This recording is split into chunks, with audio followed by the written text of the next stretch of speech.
सभी को नमस्कार। आइए फीवर सीरीज में कंटिन्यू करते हुए नेक्स्ट 2 मेडिसिन आज हम डिस्कस करेंगे, आर्सेनिक एल्बम और बैप्टीसिया। आर्सेनिक एल्बम भी बहुत सारे फीवर्स के लिए काम करती है, अप्रॉक्सीमेटली सभी तरीके के फीवर्स जिसमें डीप ऑर्गेनिक चेंजेस भी आ गए हैं या कोई प्रॉब्लम बहुत लंबे समय से चली आ रही है।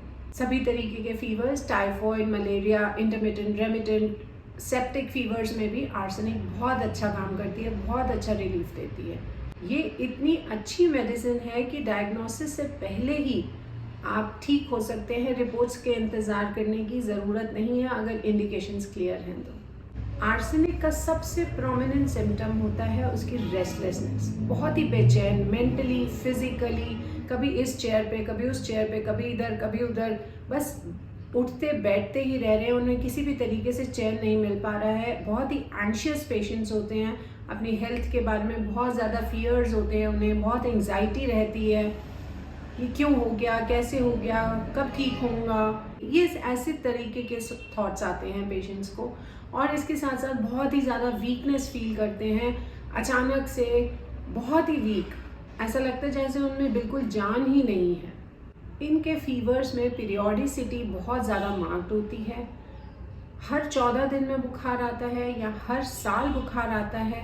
रात के 12 से 2 बजे के बीच में प्रॉब्लम बढ़ती है या फिर दोपहर के 1 से 2 बजे के बीच में। चिल्स आती हैं तो बहुत ज़्यादा डिफाइंड नहीं होती हैं, चिल्स के साथ गर्मी भी महसूस होती है। अब ध्यान से समझिए कि इनकी प्यास कैसी होती है।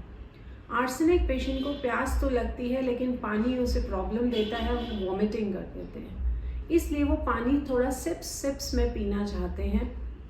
हर थोड़ी देर बाद एक एक घूंट पानी पीना चाहते हैं, और वो वाटर उन्हें वार्म चाहिए। वो ठंडा पानी या नॉर्मल रूम टेम्परेचर का पानी नहीं पी पाते हैं, उन्हें गुनगुना पानी ही अच्छा लगता है।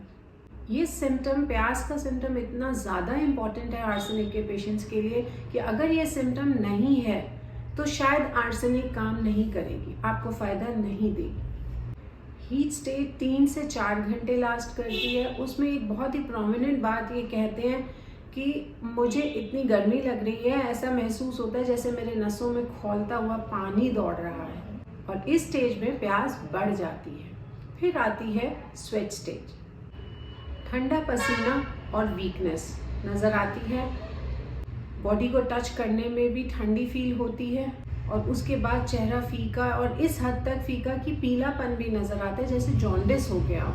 और जब बुखार बिल्कुल ठीक हो जाता है तो तब उन्हें ऐसा लगता है जैसे उन्हें रिफ़्रेशिंग ड्रिंक्स चाहिए, नींबू पानी चाहते हैं, शिकंजी पीना चाहते हैं, चाय कॉफ़ी पीने का मन होता है उनका। फिर एक बात और इम्पॉर्टेंट आपसे शेयर करना चाहूँगी आर्सेनिक के बारे में, कि जितनी प्रॉब्लम गहरी है और लंबे समय से चली आ रही है उतना ही अच्छा फ़ायदा कर सकती है आर्सेनिक। आइए नेक्स्ट मेडिसिन समझते हैं, Baptisia. Baptisia specially typhoid fevers के लिए बहुत ही अच्छा काम करती है, जिसमें कि उनका चेहरा थोड़ा सा लाल डस्की सा नज़र आता है, बहुत ब्राइट रेड नहीं, पिंकिश रेड नहीं, ब्लश्ड रेड नहीं, डस्की सा।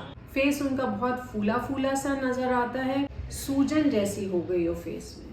टाइफॉइड में स्पेशली देखा गया है कि गैस्ट्रिक सिम्टम्स बहुत प्रोमिनेंट होते हैं। बैप्टीसिया के पेशेंट्स में भी पेट में दर्द, लूज स्टूल्स और बहुत ज़्यादा वीकनेस नज़र आ सकती है। सारी सेंसिबिलिटी, सारा सेंसोरियम, ब्रेन डल हो गया है, और उन्हें कुछ ज़्यादा समझ नहीं आ रहा है। वो इंटॉक्सिकेटेड से जवाब देते हैं, उनसे पूछें कुछ और वो कुछ और जवाब देते हैं, बहुत ही डल रिस्पॉन्स करते हैं किसी भी बात को, और उनका यूरिन और स्टूल भी अनकॉन्शियसली पास हो जाता है, उन्हें पता नहीं चलता, और बहुत ज़्यादा स्मेल आती है मुंह से, यूरिन में बहुत ही ज़्यादा ऑफेंसिव होते हैं ये डिस्चार्जेस उनके। टंग ड्राई है, ब्राउन है, और फिर जब पसीना आता है तो उसमें भी बहुत स्मेल होती है।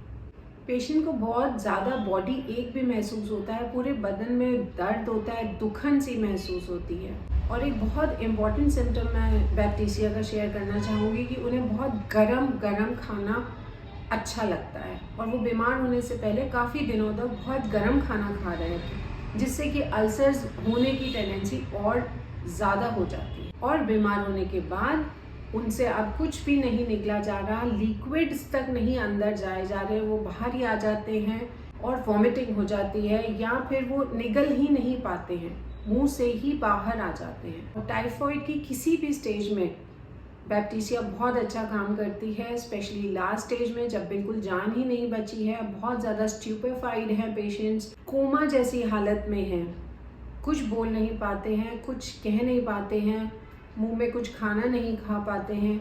ऐसी स्टेजेस में बैप्टीसिया मिरेकल की तरह काम करती है और पेशेंट की रिकवरी बहुत ही जल्दी हो जाती है।